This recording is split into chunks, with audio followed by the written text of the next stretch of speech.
Selamat siang Pak Daniel. Kami dari kelompok 12 hari ini akan mempresentasikan tentang memory management and virtual memory paging.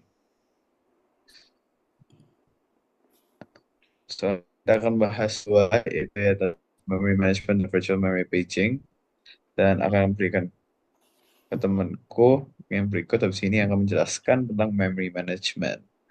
Silahkan Elvin. Oke, jadi memori manajemen sendiri berdasarkan definisi, memori manajemen adalah proses mengontrol dan mengkoordinasi memori komputer yang melibatkan beberapa proses seperti pengelolaan alokasi, penggunaan dan pelepasan sumber daya memori.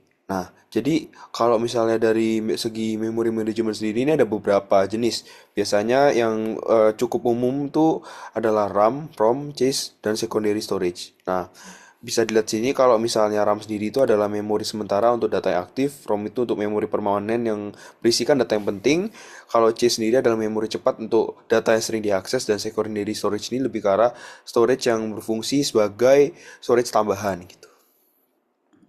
Jadi di sini ada beberapa komponen utama dalam manajemen memori atau memory management. Jadi pertama ada alokasi memori.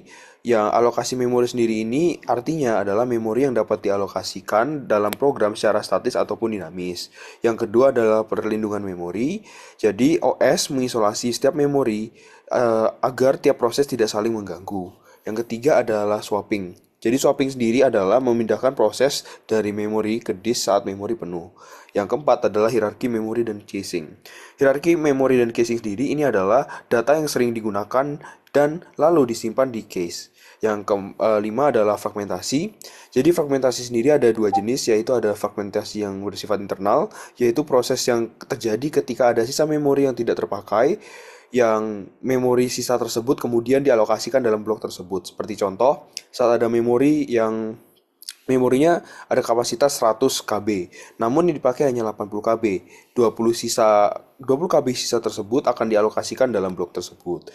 Nah, dalam fragmentasi eksternal sendiri ini terjadi ketika ada ruang kosong yang tersebar di memori, tetapi tidak ada satu tempat yang cukup besar untuk menampung data baru. Nah, yang keenam adalah garbage collection. Garbage collection sendiri ini adalah proses yang otomatis mengurangi memori yang sudah tidak terpakai. Dan yang terakhir ada algoritma first fit, best fit, dan worst fit. Jadi algoritma ini sendiri digunakan untuk mengatur alokasi memori. Nah, kemudian teman saya akan menjelaskan tentang virtual memory paging. Baik, untuk virtual memory, teknik yang memperluas kapasitas RAM dengan memanfaatkan penyimpanan sekunder sebagai memori virtual. Sistem operasi memberikan ilusi memori yang lebih besar dari kapasitas fisik, memungkinkan program besar berjalan di memori terbatas. Dan untuk yang paging, itu metode manajemen memori yang memungkinkan fleksibilitas alokasi tanpa perlu kontribusi fisik. Memori virtual fisik dibagi menjadi blok kecil yaitu page dan frame sehingga halaman virtual dapat ditempatkan di berbagai lokasi fisik.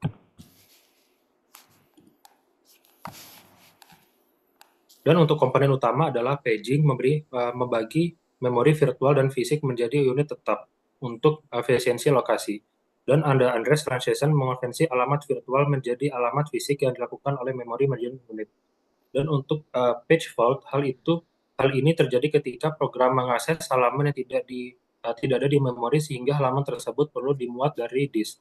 Dan untuk dimension paging, halaman dimuat ke dalam memori hanya saat diperlukan. Dan untuk komponen utama, translation located buffer change yang menyimpan hasil translasi alamat terbaru untuk pencarian yang lebih cepat. Dan untuk page replacement algorithm ada FIFO, optimal, dan RU. Dan untuk yang FIFO adalah metode berasumsi bahwa yang merusak pertama kali akan keluar pertama kali. Dan untuk yang LRU adalah algoritma penggantian yang menggantikan blok data yang terlama berada dalam cache dan tidak memiliki referensi. Dan untuk tracing terjadi ketika paging berlebihan menyebabkan penurunan kinerja. Dan untuk memory compression menghemat ruang yang ada di dalam memori dengan mengeringkan page yang jarang digunakan melalui compression. Oke, sekarang kita ada analisa untuk virtual memory. Nah, untuk virtual memory kita harus tahu dari physical memory dulu. Nah, di physical memory itu ada in use. Nah, in use itu adalah dari total memori yang tersedia itu ada sekitar 1432,5 MB atau yang sedang aktif digunakan oleh aplikasi dan sistem operasi. dan itu ada standby yang bertotal 4165, dan ini adalah memori ini kayak di cache yang dan siap digunakan kembali jika diperlukan memori. Ini tidak aktif digunakan tetapi dapat segera dialokasi ke aplikasi. Dan kita ada free yaitu 7 MB sekarang BB.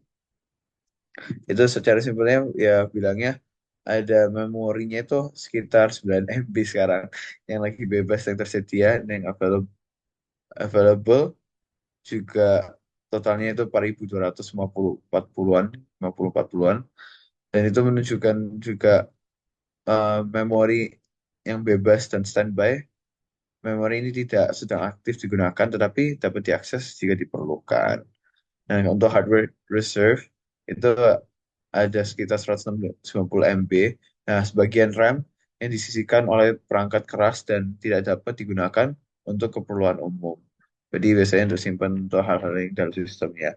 Dan kita akan pindah ke paging ke grafik ini.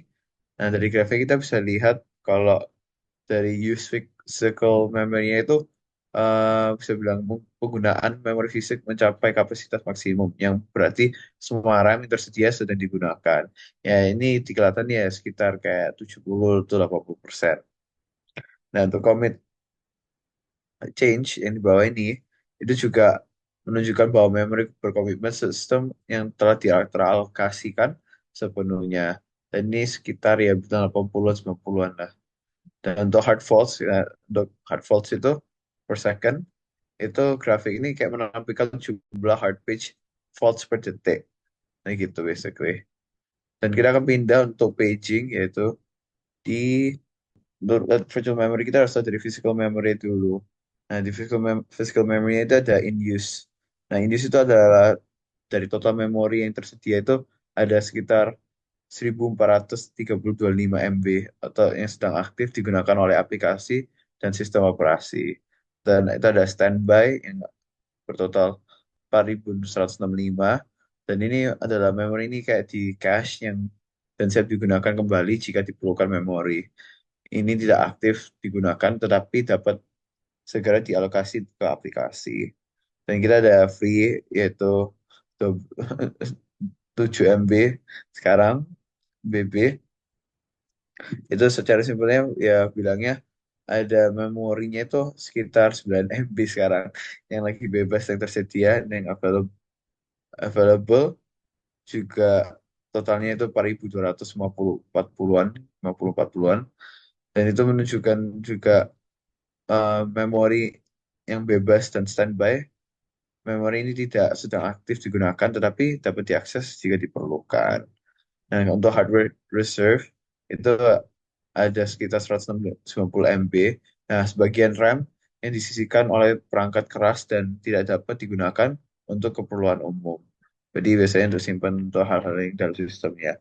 Dan kita akan pindah ke ke grafik ini. Nah, dari grafik kita bisa lihat kalau dari use physical memory-nya itu bisa bilang penggunaan memori fisik mencapai kapasitas maksimum yang berarti semua RAM yang tersedia sedang digunakan. Ya, ini di kelihatan ya sekitar kayak 70-80%. Nah, untuk commit change yang di bawah ini itu juga menunjukkan bahwa memori berkomitmen sistem yang telah teralokasikan sepenuhnya. Dan ini sekitar ya 80-90-an lah. Dan untuk hard faults, ya, untuk hard faults itu per second, itu grafik ini kayak menampilkan jumlah hard page faults per detik. Nah gitu basically. Dan kita akan pindah untuk paging, yaitu di dari ini kita bisa lihat kok bisa kelihatan kan. Nah, dan ini kita bisa melihat kalau di paging filenya kita itu ada memiliki initial size itu kayak sekitar 4.096 MB itu, dan ke 24.576 MB. Nah, ini ada juga bilang eh, Nah, ini di drive and paging size-nya ini di bawah. Oke, jadi selanjutnya saya akan menjelaskan tentang salah satu implementasinya dari memory management. Nah, untuk OS yang saya gunakan sendiri, saya menggunakan MacBook. Jadi, dalam memory activity monitor sendiri, saya bisa melihat bahwa ada di memory pressure-nya di sini. Terlihat bahwa memory pressure yang sekarang barnya berwarna kuning, yang artinya memori digunakan sangat sedang. Terus, di sini data-datanya itu artinya juga cukup terhambat karena kan memerlukan beberapa swap space. Jadi di bawah sini kalau kita bisa lihat ada swap use-nya yang sekitar 248 MB dan perlu juga untuk beberapa virtual memory yang di mana virtual memory sendiri ini akan membantu beban memori sendiri. Nah, jadi di sini untuk 5 aplikasi yang top 5 aplikasi yang cukup besar penggunaannya. Pertama ada YouTube, terus ada browser saya juga Google Docs, ketiga ada Windows Server, keempat Zoom, dan kelima ada kernel test. Jadi dalam penggunaan 5 aplikasi ini dia memakan memori yang cukup besar. Nah, dari sini kita juga bisa lihat nih ada beberapa jenis memori. Yang pertama ada physical memory, yaitu memori yang OS saya punya sekarang yaitu 8 giga dan kedua ada memory use. Jadi memory use yang di sini kan cukup dinamis dalam artian dia masih berubah-ubah terus jadi sekitar 6,9. Untuk memory use sendiri ini adalah total RAM aktif yang sedang digunakan oleh sistem dan aplikasi termasuk memori penting, aplikasi dan kompres memori. Kita bisa lihat sini ada memori, word memory dan kompres. Terus yang ketiga ada case file.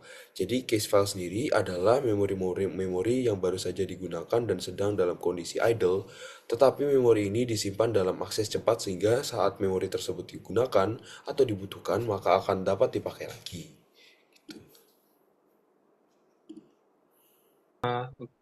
Segini untuk presentasi, terima kasih.